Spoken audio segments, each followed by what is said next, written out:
right, we start this meeting order at 3:15. And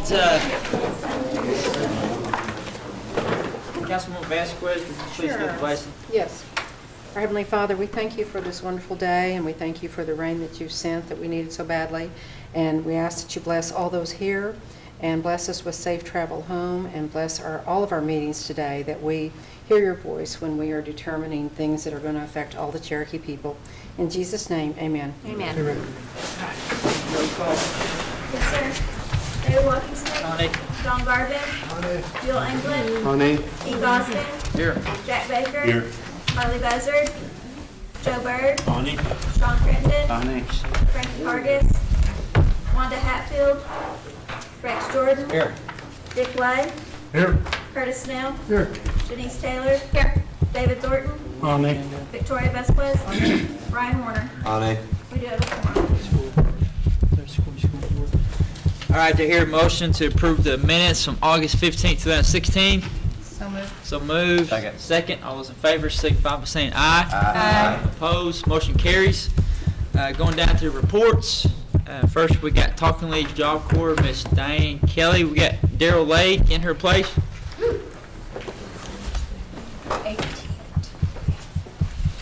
Thank you, Councilman Walker-Stick. Y'all have the report. If y'all have any questions, I only have about 5 topics to cover with y'all. The first is GED graduation is going to be held September 27th, and you're all invited. We actually have 48 Cherokees that are graduating, and we have Job Corps. 6 others on top of that. So the Eastern Workforce is having a ribbon cutting ceremony this Wednesday, September 14th, at the old Bill Willis. They have moved from the Atwoods building, and Nora is also going to have an office there as well. We have 2 job fairs coming up. Well, actually several job fairs, 2 different locations, one at Macy's and one at the Grove Casino. And I've set these flyers back here on the table so that y'all can get them and pass them out to whoever y'all want to in your areas. And the Ironworkers graduation is going to be held September 22nd at the Hard Rock at noon. And there will be a luncheon for this graduation. Where's the GED graduation at? On the 27th? At the Armory. Is that The Armory. What time? 6:30. And Councilwoman Janice, you're speaking, correct? Okay.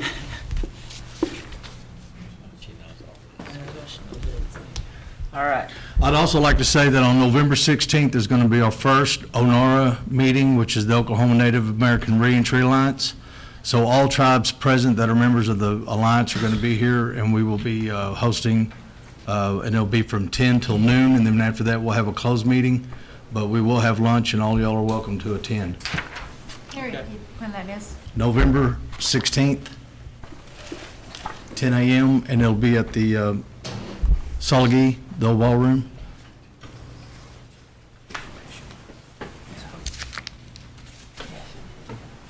All right. Is that it? All right, Daryl, good report. See y'all. All right, Thank see you. All right, next down, Executive Director's Report. We got the legend of Ron Etheridge. This is Bagger Vance. Good afternoon. Hello. Hey, Ron. Our report, but I do want to report on our College Resource Center. And we, as of last, a week ago today, these numbers right here that I'll provide for you, actually Jennifer provided for me, and I will in turn provide them for you. So you'll kind of be in touch as to what's going on here. But total applications, real close to 5,000. There was 4,983 total applications. Those we're actually funding are 4,264. And of those that we're funding, there were 420 that were graduate, non-Pell, 1745, and Pell 2002.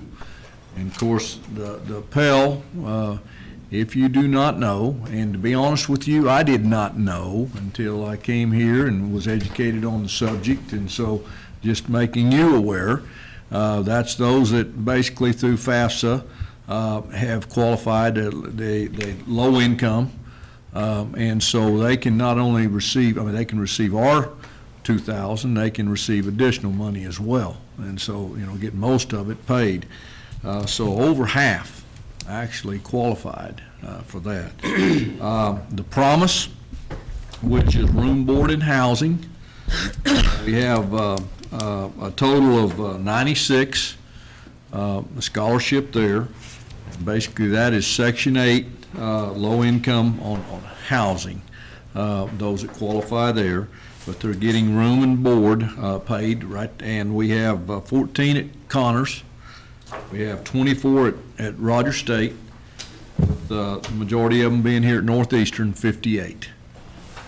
And then deferred, which, I had to ask Jennifer, I said, what are you talking about here? And she said, well, we have students that have made application, got it in on time, they're ready to go, but because something came up, such as a pregnancy, maybe chemotherapy, maybe any reason whatsoever that they cannot go this fall, then we're going to allow it. We're going to go ahead and fund them next spring. So we have, those students that got it in on time and everything, and that's 16 of those. Not eligible, there were 703. There's various reasons why you may not be eligible, among not getting it in on time. But there's, they just didn't qualify. They were out of the 14-county area and didn't qualify for Pell. But there's a number of reasons, but that many, so is what we have there. Of all those that's being scholarshiped, only 21 is on probation with a GPA below 2.0. That's fantastic. It is. Only 21. So money that we're spending on education is benefiting. People are tending to business. And that to me, that statistic's outstanding. Another thing that I didn't realize, the states represented, 34 states are represented. Well, that's hard to believe as well. The 14-county area, 2,788, and in Oklahoma total, 3,798. Out of state, 466. So that lets you know that we're not only scholarshiping the 14-county area, we're scholarshiping lots of places in Oklahoma and in other states. So concurrent enrollment. We had 387 applications. We approved 377.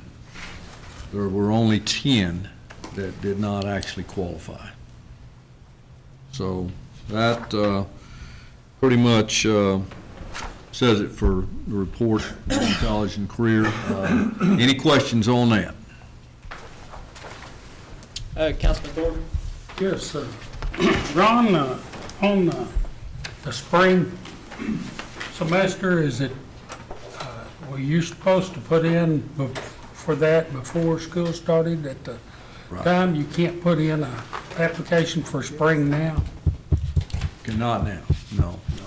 How about the people that wasn't funded and didn't put in The people that were not, application? the people that, And they qualify, but they can't put in an application for spring. I don't, That's the second semester. when I came aboard, this is the way, I guess, I'm assuming there was legislation to arrive at this point as to having a deadline and when the deadline was, and based on all the documentation that I have read, you have to have it done before that June 16th deadline for both semesters. And there's legislations that backs that. Well, that don't seem quite right to me. Well, Some of our kids may not even file to go to school in the fall, but they can come back and go to school in the spring. And I think we need to look at that ruling. I don't Ron, would you like look the at way that? it's set. Yeah. Would you look and see if that's a policy, or is that legislation that we have in place that? Okay, I'll look, Okay. and I'll find out, but I do know for a Yeah, fact that it's in that's- place, I yeah, know that. Yeah, and it's in writing. I mean, it's, you go online to look at, but I'll look and see if it's policy or legislation. Okay? It's up to this group to maybe You look at it in a minute. look at it and change it. Are you wanting to do it, Councilman, are you wanting to do it by semester, or, Yeah, because we don't do summer semester, is that correct, Ron? But we don't do summers, we just do fall and spring for our scholarships. Now, what'd you say? But we don't do the summertime, do we? As No, far- no, yeah, no just summer. fall and spring. No summer, no. Well, that's. And then I don't know if that's policy or legislation, but there's no I'm just summer. talking about fall and Yeah, spring. yeah. Yeah, I understand. That's a good idea. So we'll look into that maybe. Councilman Oh, I Baker? want more maybe. Actually, you answered my question. I No, was no, going no. to, Did I say maybe? I was going to ask how many Said we might were at look into it, large, maybe. and basically you had 1,010 in Oklahoma at large, and Right. 466, Yeah, and then 466 out of state. so 1,576. Yeah, right. Thank you.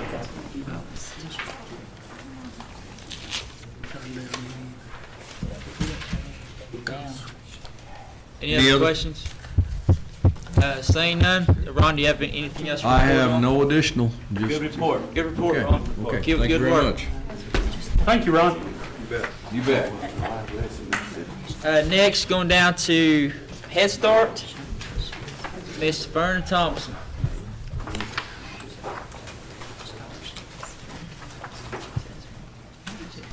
Good afternoon. Hello. Do you have any questions for me? Any questions? I have one comment. Yes, Okay. Councilman.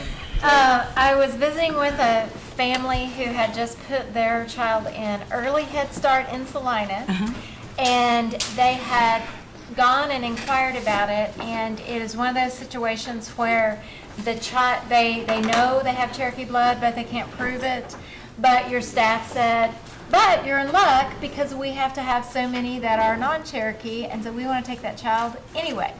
So they were thrilled to death to be able to get the cultural aspect of it, because I know they do teach them some language there at Salina anyway. That's the only one I'm familiar with. And so they were pleased to death to get their child in. That's a good story. But I bet those family advocates will help them get a card if they're eligible. Let's hope so. That's what they do. They do Yeah. it so well. Yeah, Thank well, you. they did a good job getting the child in there, and it's a good start. So Good deal. appreciate your staff. Thank you. I'll pass it on. Okay. Any- Hey, oh, go ahead, Councilman. Vernon, where you guys are at with the house, the circle, was that built by the housing authority, those houses, before you guys got there? When Cherokee Nation contracted with BIA, I think that was a property that came with it. So Councilman Burr, you probably remember better than I do that. It's I know they're not Cherokee Indian, Nation built. I know they're Indian homes, but I don't know who built them. They're faculty housing. Yeah, they used to be faculty housing. And you know who would know better than I is Chief Baker, because he tells a story about those being built by his dad when he was younger. Okay. He remembers all that going up, so I don't know. And a real estate lady will know that. Yes, yeah, yeah. But Somebody will know it within the tribe. they are very, very old buildings. I think, Yes, I know, yeah. last I heard, it was around 1960 when they were built. Really? Are they Yes. that old? Yeah. That's not Oh, old. trust me, we know how old they're just a constant. My apologies. Well, I'm talking about the buildings. I mean, buildings and people are different, you know. Anyways, I stuck my foot in my mouth. My apologies. Vernon? Yeah, it's not the first time. Good report. Gosh darn it. One more thing, Shelley, do you want to share that date with them to see if it's a go? Okay, we need to talk about scheduling the November Okay. meeting that you always do for us on Thanksgiving. Mhm, I hate to was jump just- ahead, but it's time to schedule that. I was just asked about it this morning because they Okay. like to plan. We usually do our meetings in that one day in November, if that's okay with somebody, then we do our lunch up there. I mean, I don't think you guys have had bad lunch up there. It started in November. Wonderful. So, if you would, please accommodate us again. Sure. Is that good, Shelley? The regular date's the 14th of November, Is that good? that Monday. And apple pie. Put that in the minutes. Okay. Give me the commodity, right? Yeah, it was distributed pies. All right, next, we got burnt rent, Leroy Qualls, superintendent of Sequoia High School, Leroy Qualls.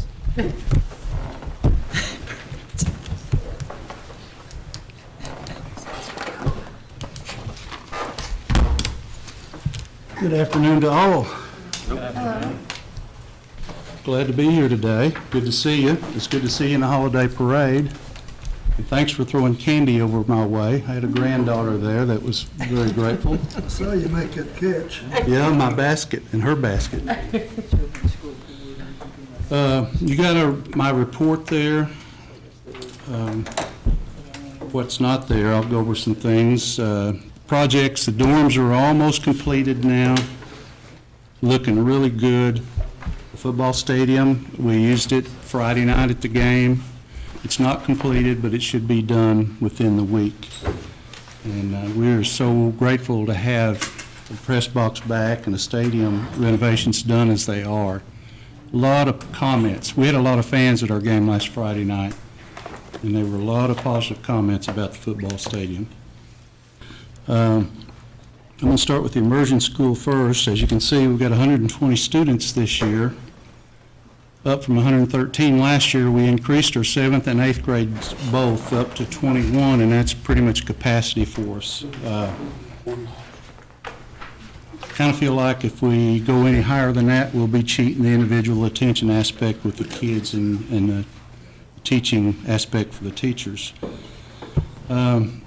Immersion school did receive first impact aid payment, and they're waiting on 2 more payments from the back years, and those are being held up at this point by the state.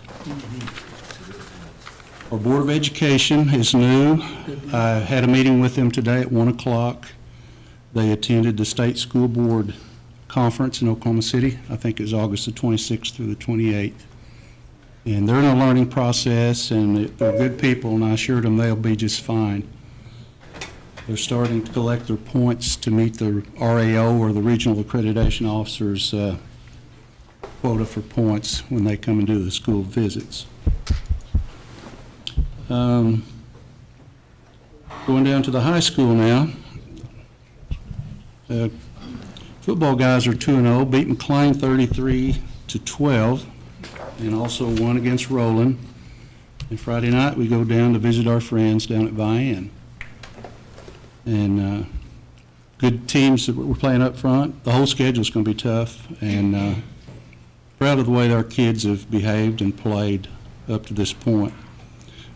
We have a total of 374 high school students enrolled. We've got 72 in the dorms. We also had 3 players of the week this past week, and one was in softball, one in football, and one in cross country. And some of this, we've just got into our school 5 weeks in now. It's going so fast. We just completed the first quarter, which traditionally is the first 9 weeks, which normally falls in October. Block scheduling, it's kind of condensed, as we will have completed a year of English, so to speak, or a year of math by December. And that's why some of these kids get a lot of hours in concurrent enrollment. And this year, matter of fact, we've got 49 concurrently enrolled. And as far as I know, and I've asked some of our people at school, that's the highest total ever for Sequoia High School. And by the way, 38 of those are Cherokees. So we appreciate you guys and what you do to help educate our kids. We had our first parent-teacher conference a couple of weeks back. It went well. This evening, if you guys are around, we play Wagner in volleyball. Our volleyball team has come up. We were ranked, at the time I reported this, 16th. We're up to 10th now. So the girls are improving game by game. Cross country, they've been at the top of the 3A standings all year. We've lost to bigger schools, but that's a good sign when we can compete so well within schools of our class. And at the bottom, what I don't have there is 65 Gates Millennium winners since 2002. I thought I'd throw that in as an academic feature because that's outstanding. We've had some good people working those programs in the past, and we don't have Gates anymore, but I think Sequoia made an impact, and our kids are enjoying the fruits of the labor that they've done. During the last 4 years, is what part of this report here is, 10 state championships. That's not too bad. And 13 state runner-ups. I don't know about your sheet, but mine was not copied off very well. At the bottom, it should have said 53 regional champions and 18 district champions. The kids are in the classroom now, getting engaged, and we got our first ACT test coming up in October, and that's what we're shooting for. We know our ACT scores earlier in the week, and we're within 1.4 of the state average at this point, and that's our goal, is to get there and shoot for the national average also. But it takes time. As you know, in standardized testing, those increments are tough to come by. And I will say we've got a good group of kids, so our freshman class will be go-getters, especially by the time they get to be seniors. That concludes my report. If you have questions. Hey, Councilman Warner? Yes. What type of ACT prep do you guys do besides what, I don't know if you have the Education Foundation coming in, but we do. At Carl Albert, we have them. We do. And then we also, through some of our federal programs, we have Chad Cargill, and I can't remember the other young lady's name. It's Shelley. Shelley, yes. She's good. We used Shelley her last year. Okay, all right, because she's the one that, Chad's impressive, but Shelley is very impressive. It's more of a test strategy. Exactly. Yeah. So, Turn your watch around backwards and all that good stuff. Yep. Thank you. Matter of fact, we got our ACT booklets in today, Princeton Review. All right. So we're ready to go. Good. Thank you. Councilman Thornton? When you all come visit Vi Friday night, you tell them kind of take it easy on us. Okay. I'll spread the word. Thank you. You bet. Look forward to coming. I haven't been there for a while to a ball game. I've played a lot of softball there. They're going to be playing that Nanahi song, There Will Be Blood. Go out there. Councilman Austin? Yeah, well, McLean, you spoke of Clay McLean. Just 2 weeks ago, McLean had a shooting during a football game. It was theirs. And so that was that game. Yes. Going to places like that, going to some places can actually create a real security hazard. Yes, it can. And having certain teams here can create a real security hazard. Yes, sir. What do we do? What do you guys do? Well, we have a safety meeting before we get into the thick of our schedules. Called the Marshal Service, which I would have anyway, and we got a hold of our security department. I saw about 5 marshals here and there. The only thing is, McLean Stadium is a really neat stadium. I mean, it's almost like going to NSU and looking at that. It's up to date. They probably didn't have 50 to 60 people there. And the biggest population they had over on their side in their stadium seats were their cheerleaders up at on the 50-yard line up singing and stuff in the bleachers. There wasn't that many there. Dr. Deborah Gist called me, the superintendent of Tulsa Public Schools, and of course she apologized, and she really felt bad, and fortunately it wasn't on our side, but unfortunately someone got hurt, and it was two of her students, she said, and one typically got into trouble, but he sneaked into the ball game, and he's the one that he was the offender. He sneaked into the ball game.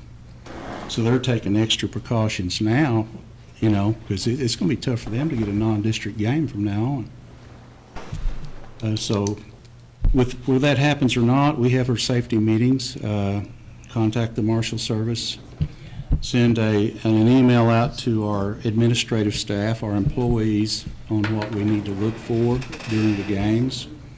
We don't need students out of place. And what does out of place mean? It means common sense. You know, they don't need to be over the other side of the field mouthing someone at the concession stand, or which, you know, hadn't happened, or running off down to the golf course.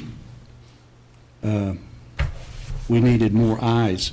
And when you look at our setting and you look at McLean's, ours is 100 times more vulnerable than McLean's. Looks like it would be a safe stadium, but it only takes one person to run things like that, and that's what happened. Gil Cloud also called, the former NSU AD. And we're dealing with reputable people that have done a great job over the years, and it's just something that got loose and got away from them. They had 6 security people there, and they only had 50 or 60 on their side, and it still happened. Security. So I'm all about safe schools, and I'm with you on that. It's just we do everything we can to be prepared for our home games and away games. Do we take any security with us? That's up to the school that we visit. I've suggested it once, and the other school said no. We've got our people here. We don't need people running over each other. We've got it. But there was one situation where they said, when I explained, I said, well, we're having to watch our own crowd, and I want someone close to these individuals to make sure everything goes okay. That's nothing to do with your people. And I assure you, neither one will go over to the home side, and we want to make sure nothing happens just for our part. He said, okay, that'll be fine. So that's past experience. Them the next year, right? Because you said football, they scheduled 2 years out. Yeah. So, next Not year, unless they put us in the same district one year. Yeah. Councilwoman Hatfield? That was my question, because I think that, you know, I think more and more, and just because I'm in Oklahoma City, we see that more and more, you know, that there are incidents, and I think it would be a good idea if we could have security for our students. Yep. You know, I know it's just entirely different now. Yeah. And you know, the incident, we just had an incident, I think it's Star Spencer, which is you know, Oklahoma City, and then a rodeo, a 12-year-old and a 17-year-old. So, and, you know, we're talking about our young people, and I think it's a good idea. Maybe what do we have to do to get security for Mr. Qualls? Just coordinate with Shannon Buell. Coach, is there a board policy in place if a student is ineligible for grades or suspended, that they can't attend extracurricular activities in the evening time? We've done that, or for disciplinary reasons. Yeah, good. Because those are normally the kids that are causing trouble most of the time. Yeah. Well, my first thought is how to get there if he's in trouble, but the other thing is he sneaked in. Okay. Yeah. It's hard to control that. You know, if we've got your support on getting enough security to our games, that'd be appreciated, because sometimes I don't want to be the cry wolf guy, but I'm real into school safety, and Sure. I've seen Coach, we were visiting I was visiting with Mr. Moore about the BIA taking away funds from, is it the EO, David, what is that, the EOC? EOTS. EOTS? See ya. What is it? EOTS. EOTS. And so I guess we rely heavily on this group for contracting and carrying the paper trail to build buildings. Are we going to need to supplement those losses from the BIA to y'all's fund to get that agency to continue to work for us? Because there was a cut from, was it 8% to 4% or from the BIA? So what is that 4%? Like how much are we talking about to keep using this? Of the project. Hey, David, would you mind kind of briefing? This is 8% of the total project, which fluctuates from year to year. Hey, can you stand up, David? We can't hear you. I said it's 8% of the total project, so it fluctuates from year to year. Oh, okay. But they So do- it's by project? Yes. Okay. I'm with you. All right, thank you. And then, what's the plans on the Jack Brown buildings? What are we? I think we're in the investigative phase right now. I've got a meeting with someone from our AG's office in the morning. I called a person in facilities in Albuquerque today. He had called me a couple of weeks ago. Took a few notes. It's got to be, either way it goes, there has to be a research done by the Historical Society, and then they have to give the blessing to do whatever with it, if it was to be demolished or whatever. Could we possibly deed that over to the Cherokee Nation? It could be, but it'd be good to have a feasibility study done to see how much it's going to take to get it operational, because there's a lot of repairs that need to be done to it. How much land is associated over there at the Jack Brown? Probably a couple acres? It's on the Sequoia campus. Okay. Building's probably not worth anything. It's in pretty bad shape. There's a reason that they were awarded their grant to build a new facility and move out. I'm sure it could be done. I just don't know how much money it would take to get it up to where it needs to be. Okay. It'd take someone other than myself to figure that out. Okay. Well, is there any other questions for Mr. Qualls? Report, keep up the good work. Thank you. All right, down to old business, seeing none. New business, seeing none. Next meeting is Monday, October 17th at 3 p.m. I hear a motion to adjourn. So moved. Motion to adjourn. All in favor, say aye. All right.